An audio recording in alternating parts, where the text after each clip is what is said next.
Family Milason, mga kaganapan nila sa pagbalik ng Korea. Mga kamsami, ayan na nga my day. So ayan na, nagbus kami. Talagang mabuti nakahanap kami ng biyahe papuntang dun sa pupuntahan namin Sa unang araw at pamamasyal nila sa Korea, nakasakay sila ng bus at nakasuot sila ng kulay green na t-shirt. Beloved Center of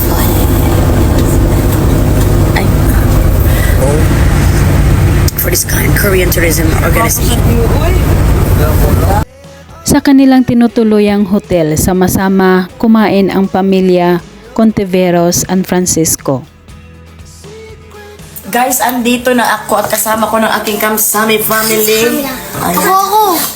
Ayan na nga ang aking... Sabi na, ay, thank you man yun.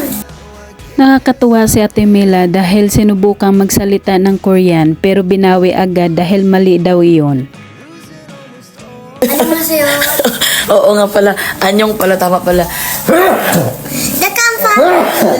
The Kamsami. Mimi. Sa pagpunta nila ng Korea, super saya ang mag-anak dahil nakatanggap ng award si Milay.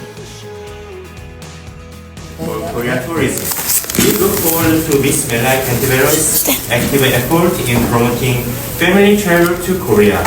Thank you to everyone today. Nakuhang KTO Manila Ambassador si Milay para sa Korean Family Tourism. 감사합니다, Korea.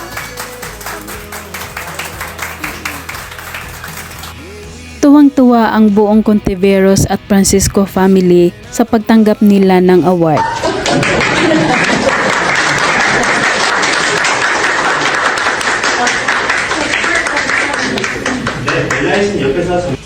Sa kanilang group picture, kanya-kanyang may hawak na regalo ang lahat mula sa Korean tourism.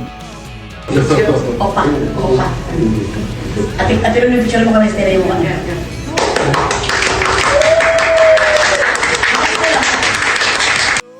Nagbigay naman ng mensaheng pasasalamat si Milay Contiveros Francisco habang nasa Korea sila para sa kanyang mga sa inyo, very sorry because andito kami sa Korea, nag-aamyong hasayaw kami para sa ating mga kapamilya na i-share namin sa inyo ito namang aming napuntaan dito na kaya naman thank you so much.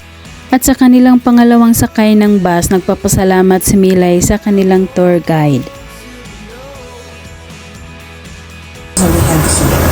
So please wait for a moment.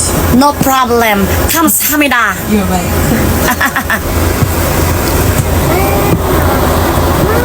Super ganda ni Milay kasama ang buong pamilya para sa kanilang pangalawang event na dinadaluhan.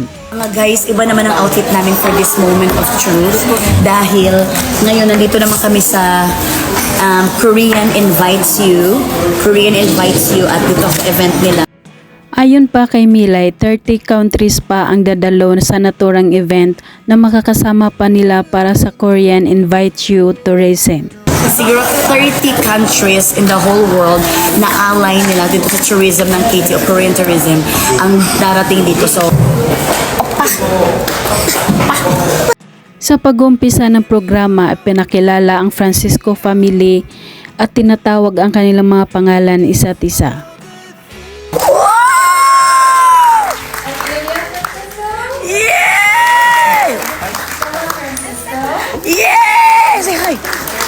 Tumayo din at kumakaway si Mami Virginia nang tinatawag na ang kanyang pangalan. Virginia Cantiveros.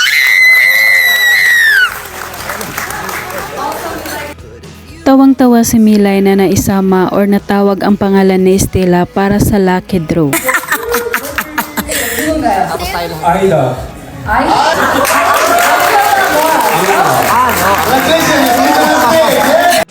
Habang nasa bus na sila pauwi papunta sa kanilang hotel, nag-kiss ang mag-asawa sa gitna ni Estela.